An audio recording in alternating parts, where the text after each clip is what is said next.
What's going on, guys? If you're like me, your impressions, views, and possibly your sales have taken a dip over the last couple weeks, well, I made some tweaks to my promoted listings, and since then, things have changed. Sales are back. We are going to talk about that, and we're going to get into some more questions and comments that you guys have been putting in the videos. So let's get right into that shipping. 10 orders right now, 10 sales. We did have more sales in this. This is just what I'm putting into this video so we don't make it too long. Like I said, I made some changes to eBay promoted listing, and it kind of spiked the algorithm, I guess, that mythical algorithm, and got some more sales going. Before we start getting into the sales and the topics, a couple cards I want to point out. 1987 Topps Barry Larkin. No, this is not deja vu from the last video. We did sell another 87 Topps Barry Larkin. I told you I sell quite a bit of these. Sell them all the time. I'm constantly coming across them and people are constantly buying them. One of Barry Larkin's cheaper rookies, so you know people will go for that. And we got one of our favorite sets. It's not 97, it's 95 Topps. We sold another one. This one's a Ryan Klesko Topps All-Star Gold Rookie Cup card. So those are two little highlights. We did have a numbered Tony Santillan at a 199. But yeah, let's get into these sales and we'll start talking about the topics. So one of the big topics the last couple weeks on eBay, not just with sports card sellers, but all sellers, is the drop of impressions, the drop in views, the drop in sales. What's causing it? What's going wrong? Nobody knows. Everybody's got their theories. They got their assumptions. I've got mine. I'm probably wrong on almost all of them, so I don't really get into it. But what I did notice was my organic sales have started to outpace my promoted sales recently.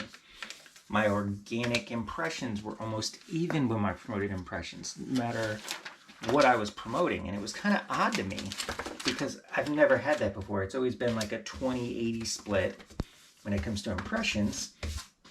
And in sales, there's some days where I don't have a single organic sale. So what's going on?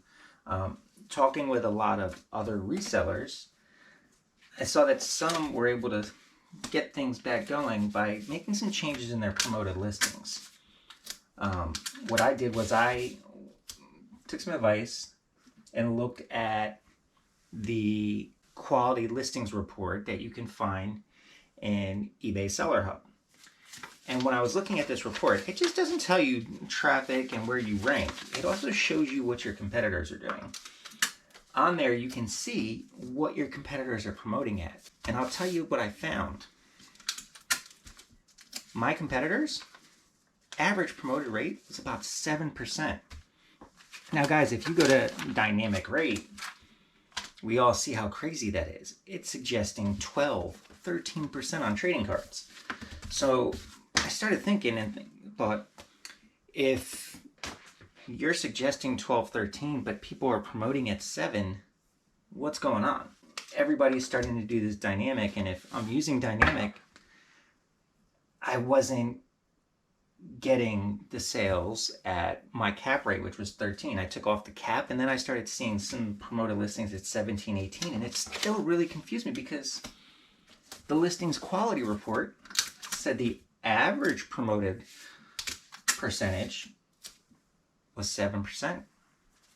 Don't know why. If you're enjoying this conversation today, make sure to hit that like. That way we can get more people involved in these comments and create a better discussion all around. So what I did was I took off dynamic, stopped promoting using that, and went back to promoting with a fixed rate. And what I did was, okay, the average was 7. I went 8.5. Instantly, my traffic started going back up and sales started coming back in. So it leads me to believe that there is something wrong with dynamic promotions. What? I don't know. It's just an assumption. I'm probably wrong. But I noticed since I went back to using just a fixed rate, my sales went back up. So that was just kind of an interesting thing. I don't know. You guys might want to play around with it. I know eBay wants dynamic. They make more money. But just keep an eye on that. Maybe do your own experiment and see what works for you. Me, I'm sticking with fixed rate right now because, you know what, it's working for me at the moment. Until it's not working, I'm going to run with it. You always got to be ready to make changes. John Beard has a good question about the type of cards I sell and the type of buyers I get. He asks, do you have people buying certain players? How often do you get bigger bulk buys? So, John Beard, that is a great question about, do people buy certain players? How often do they buy bulk? I've talked about this before when we sold one-off cards of some players. I do have multiple people that buy single players. I've had one guy in Texas buy almost 30 cards of Will Clark in one shot. I have a guy who routinely comes back and buys 10 to 20 Greg Maddux cards a pop. So I do get a lot of people that just want certain players. They're collecting them. They see I have a bunch of them and they buy them. I do have that with teams as well. I recently sold a bunch of Dodgers cards to one person. So that happens a lot.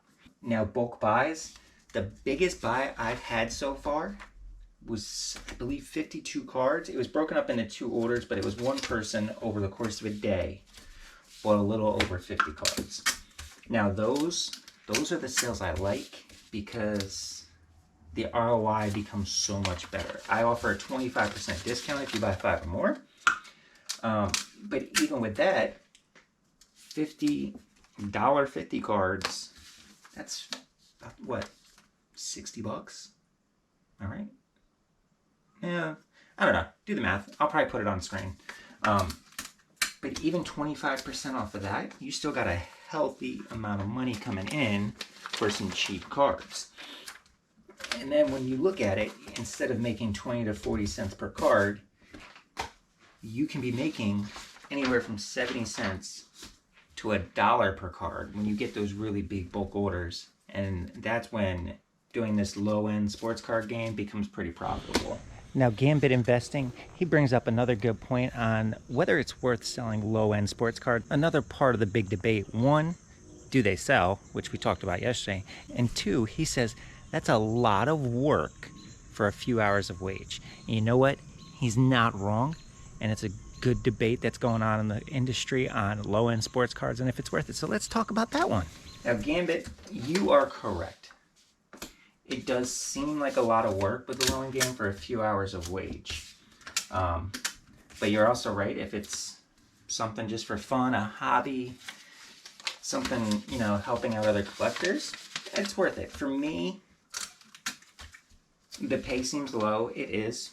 But I have fun doing this. Like you guys see, I could ship 10 cards in under 10 minutes. Not a lot of time. You may be thinking, all right, well, you still got to take photographs and list the cards. If I was taking photographs and listing cards manually, I would not be doing this. Guys, I'm telling you the truth. I would not be doing the low-end sports cards. It would 100% not be worth my time. But now that I use a scanner, Card Dealer Pro, I can have a few hundred listings, possibly even 1,000 listings in under an hour. So if you can put up that much and then it take this little time to ship, it definitely becomes worth it, even at the low rate. Does it keep me away from my family and spending time in the evenings since I do work a full-time job? No, it doesn't. I'll sort cards while we're watching TV at night and when we're doing things. So for me, it's not taking any time away. It's just doing my hobby while we're spending time. So it does save money and time. So really, if your full-time job, low end, is pretty hard to make a living on. But when you're doing it as a little side and doing it in between things in your normal life and using scanners and AI software, it's 100% worth it. Guys, thanks for coming along today while we do our shipping. Thought we had some good conversation. If you got something you want to talk about or just tell me I'm flat out wrong on, leave it in the comments below. Look forward to talking to you on the next shipping video.